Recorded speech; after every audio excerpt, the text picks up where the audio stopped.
warahmatullahi wabarakatuh. Kami dari kelompok 3 dengan anggota saya sendiri Vika Sugiyarni, Sandi Gunawan, Gilang Dinata, Dwi Cahaya Safira, Along, dan Muhammad Riana Frizal ingin mempresentasikan atau memperjelaskan apa itu APBN. Memahami pengertian APBN serta fungsi dan tujuannya. Pengertian APBN memiliki arti yang berbeda pada umumnya.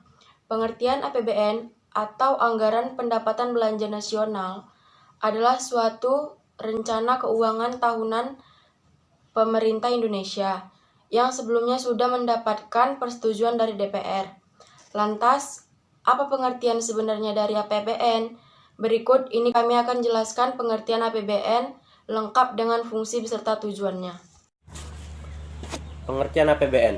Beberapa ada yang berpendapat bahwa pengertian APBN adalah suatu daftar rencana seluruh penerimaan dan juga pengeluaran negara dalam upaya mencapai suatu tujuannya. Umumnya, rancangan APBN akan dibuat untuk kurun waktu 1 tahun. Di dalam rancangan APBN akan tertulis seluruh daftar sistematis dan terperinci terkait penerimaan serta pengeluaran pemerintah dalam periode 1 tahun, anggaran yang dimulai dari tanggal 1 Januari hingga 31 Desember.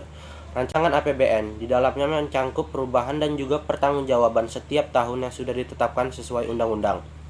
Berdasarkan Undang-Undang Dasar 1945, Pasal 23 Ayat 1, dijelaskan bahwa setiap APBN akan ditetapkan dengan undang-undang.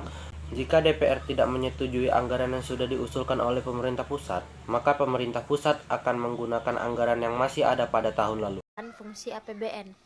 APBN adalah suatu alat yang berguna untuk mengatur pendapatan dan juga pengeluaran negara dalam hal pembiayaan dan juga pelaksanaan berbagai aktivitas pemerintah, mulai dari pembangunan pencapaian ekonomi, meningkatkan pendapatan nasional, stabilitas perekonomian, serta menentukan arah dan prioritas pembangunan secara menyeluruh. Dalam penerapannya, APBN memiliki beberapa peran penting, yaitu peran pengawasan, perencanaan, otorisasi, distribusi, alokasi, dan stabilisasi. Setiap bentuk penerimaan akan menjadi hak, dan pengeluaran akan menjadi kewajiban negara yang harus diinput ke dalam APBN. Walaupun nantinya ada surplus penerimaan, maka negara bisa menggunakannya untuk membiayai pengeluaran negara pada periode berikutnya. Nah, berdasarkan penjelasan ini, maka APBN memiliki beberapa fungsi, yaitu 1. Fungsi otorisasi.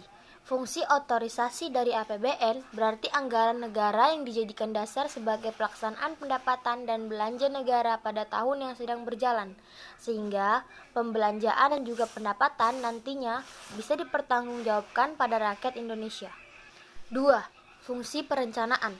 Dalam hal ini, fungsi perencanaan berarti APBN bisa dijadikan sebagai acuan bagi negara untuk bisa merencanakan berbagai kegiatannya pada tahun yang sedang berjalan, sehingga jika anggaran belanja sudah disusun secara rapi, maka negara bisa membuat berbagai rencana kegiatannya guna mendukung pembelanjaan tersebut.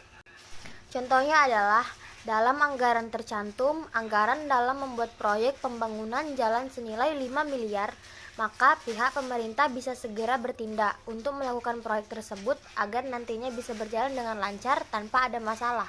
3. Fungsi pengawasan. APBN juga berfungsi sebagai pengawasan yang berarti bahwa pembuatan rencana anggaran wajib dijadikan sebagai suatu pedoman untuk menilai segala jenis aktivitas penyelenggaraan pemerintah sudah sesuai dengan apa yang sudah diterapkan. Dengan begitu, masyarakat akan mudah untuk menilai ketepatan pemerintah dalam menggunakan uang negara. Fungsi alokasi. Pengertian APBN sebagai fungsi alokasi adalah negara harus mampu mengurangi pemborosan dalam segala jenis, pemanfaatan sumber daya, serta meningkatkan efektivitas dan efisiensi perekonomian negara. Pada prosesnya, fungsi alokasi ini dijalankan dengan memanfaatkan kualitas sumber daya, efektivitas, dan efisiensi perekonomian, seperti pembangunan tanggul, jembatan jalan, atau perbaikan fasilitas publik tersebut. 5. Fungsi distribusi.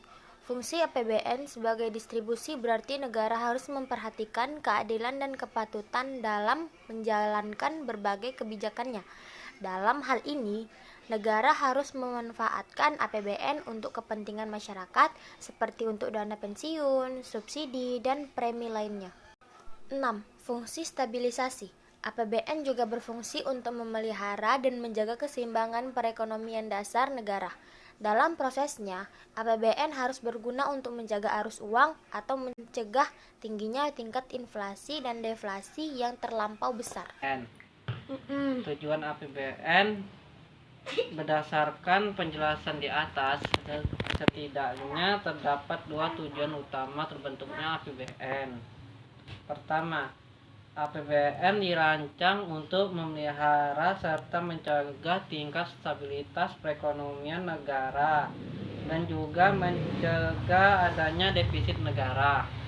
Kedua, APBN disusun sebagai suatu pedoman dalam hal penerimaan serta pengeluaran negara dalam proses penyelenggaraan aktivitas negara. Kegiatan tersebut juga harus diiringi dengan adanya peningkatan peluang kerja untuk dan perekonomian dan kemakmuran rakyat. Pengaruh APBN. Untuk saat ini, peran kebijakan anggaran negara sangat penting dalam mendorong kegiatan perekonomian, khususnya saat dunia usaha belum pulih dari adanya krisis ekonomi yang sedang terjadi saat ini akibat pandemi COVID-19. Hadirnya peranan anggaran lewat kebijakan fiskal diharapkan akan mampu membantu meningkatkan upaya pemulihan ekonomi. Hal tersebut sesuai dengan teori Keynesian yang menyatakan bahwa stimulasi fiskal lewat government expenditure untuk melakukan belanja barang dan jasa, serta investasi atau modal akan mampu membantu meningkatkan pergerakan sektor real. Perencanaan APBN akan berdampak pada adanya peningkatan pembangunan serta peningkatan ekonomi dengan meningkatkan pendapatan serta menghemat pengeluaran. Berikut ini adalah peran APBN pada perekonomian masyarakat luas.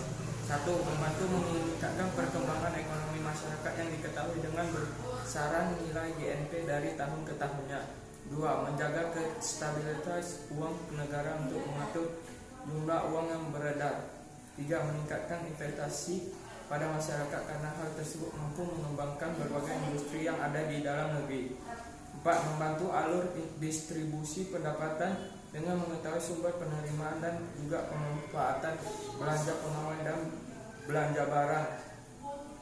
5. Meningkatkan lapangan kerja dengan adanya pembangunan proyek negara dan investasi negara sehingga akan mampu membuka lapangan kerja yang baru dan mampu meningkatkan tingkat kesejahteraan masyarakat. Demikianlah pengertian APBN lengkap dengan tujuan dan fungsinya untuk masyarakat luas. Pengertian APBN ini harus bisa Anda pahami dengan jelas dan seksama agar mampu menciptakan kondisi keuangan negara yang stabil dan lebih baik lagi untuk masyarakat luas.